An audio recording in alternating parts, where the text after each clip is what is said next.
Do not know what, Mother Watty? Well, I recognize that dour expression anywhere. Bienvenue sur Watch Mojo. Aujourd'hui, nous vous présentons notre top 10 des meilleurs jeux vidéo de 2022. You leave immediately. Where'd you come from? Pour cette liste, nous nous penchons sur les jeux que nous considérons comme ayant été les meilleurs à sortir en 2022. Avez-vous joué à l'un d'eux? Quel est votre jeu de l'année? Dites-le nous dans les commentaires. Numéro 10, Kirby and the Forgotten Land. Ooh, a nice summer sun. Hey, at least there's no line. Kirby a toujours été coincé en 2D, malgré plusieurs jeux utilisant des graphismes 3D. Les quelques fois où Nintendo a essayé de le faire passer à la troisième dimension se sont soldés par une annulation. Kirby and the Forgotten Land a brisé le moule et a donné au Puyo Rose le traitement de Mario Odyssey. Et c'était réussi. Hit harder. Farther. And faster. Avec des idées uniques comme le transmorphisme et un design de niveau brillant, les propriétaires de Switch avaient une raison supplémentaire de démarrer leur machine. Take on this grueling gauntlet and face off against familiar foes. Numéro 9, Sonic Frontiers. Ce jeu est remarquable. Oui bon, la barre est assez basse si l'on considère le temps qui s'est écoulé depuis le dernier bon jeu Sonic en 3D. Mais Frontiers va vraiment au-delà, avec de nouveaux mouvements, de nouvelles mécaniques, une bande-son palpitante et des commandes bien réactives. Donnez-lui une chance et vous verrez, c'est très amusant. Il y a quelques problèmes techniques, mais quand on court à la vitesse du son, on peut pardonner quelques clip-ins. I'm not taking that thing down the traditional way. I'm gonna need the Chaos Emeralds. And maybe a little bit of luck. Numéro 8, A Plague Tale Requiem. Go to hell!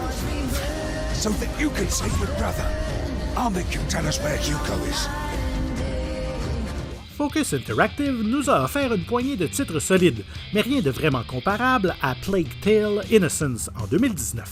Sa suite, malgré ses 30 images par seconde et son troisième acte un peu précipité, parvient à offrir un peu de créativité aux mécanismes introduits dans le premier jeu. And the dreaded living nightmare begins again.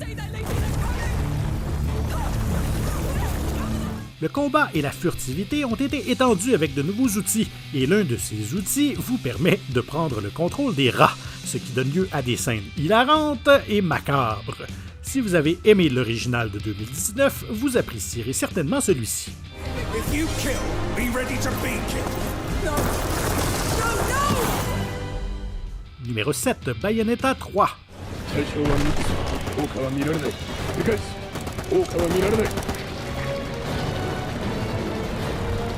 Ce jeu méritait tellement plus. En termes de gameplay général et de combat, c'est sans doute le meilleur jeu de la franchise. Mais côté performance technique, ça laisse à désirer. Mais ce que Bayonetta 3 fait de bien, elle le fait avec une grâce et un flair inégalés. De plus, nous pouvons enfin jouer au jeu en public grâce à un mode qui dissimule toute nudité. La seule question que nous nous posons maintenant est de savoir si la série continuera après cela, étant donné la façon dont elle se termine.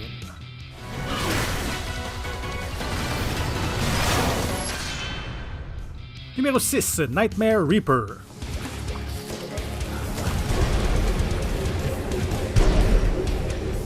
Si je vous disais que ce FPS est le meilleur auquel j'ai joué depuis des années, vous diriez quoi? On voyage dans l'esprit corrompu d'une jeune femme et on massacre ses démons intérieurs en découvrant des zones secrètes et en débloquant des armes vicieuses.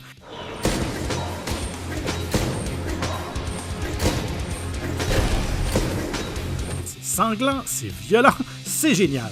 Et la bande-son composée par Andrew Holsholt est la cerise sur le gâteau. Je le répète, Nightmare Reaper est le meilleur FPS auquel j'ai joué depuis des années.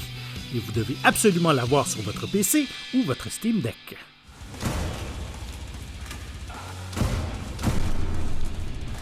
Numéro 5, Horizon Forbidden West.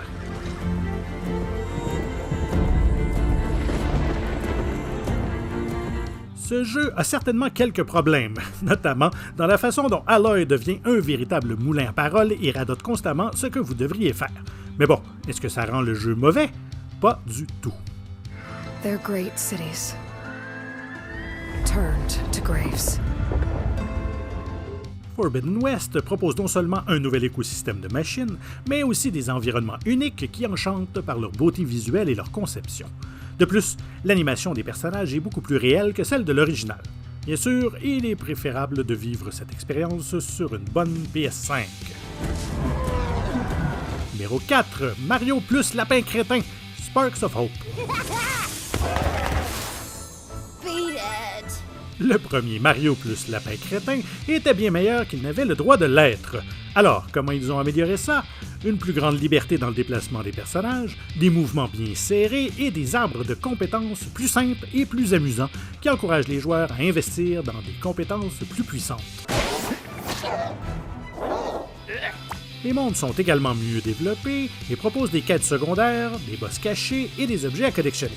La performance technique n'est pas exactement la meilleure, mais quand elle fonctionne, Sparks of Hope est parfait. Numéro 3, Nobody Saves the World.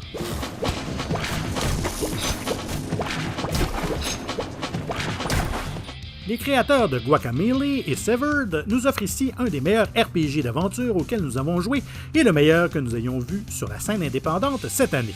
Nobody Saves the World vous propose de partir à la recherche d'un sorcier disparu en utilisant sa baguette magique pour vous métamorphoser.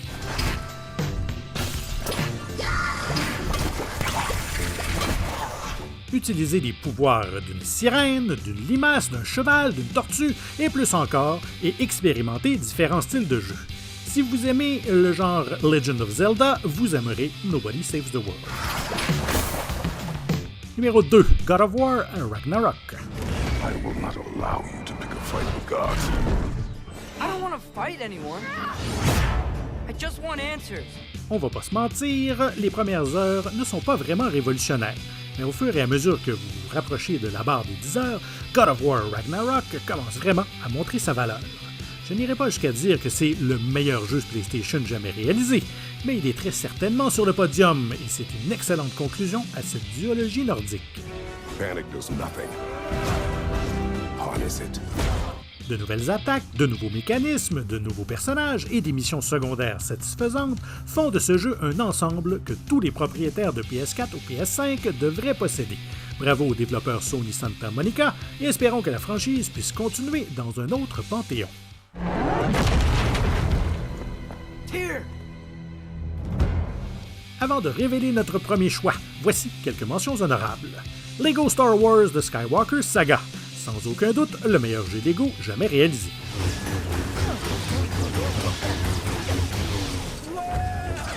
Teenage Mutant Ninja Turtles Shredder's Revenge, rempli à ras-bord de la puissance des tortues.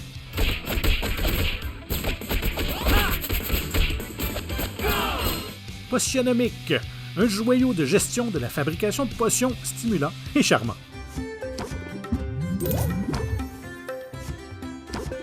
C'est maintenant le temps pour moi de vous demander bien humblement de vous abonner à WatchMojo Français, de cliquer sur la cloche afin d'être tenu informé de la sortie de nos prochaines vidéos. Et si vous avez apprécié celle-ci, un petit coup de pouce vers le haut est grandement apprécié. Et notre numéro 1, Elden Ring.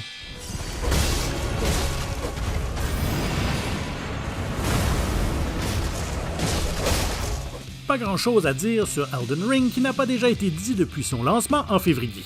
C'est vraiment une évolution de la formule de From Software et la plupart des membres de l'équipe WatchMojo sont des fans du studio et de leurs opus précédents.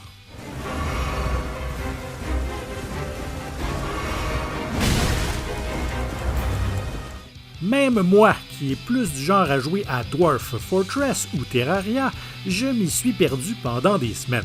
C'est le niveau de brillance et d'excitation qui déborde de Elden Ring, et c'est pourquoi on en parle encore près d'un an après sa sortie.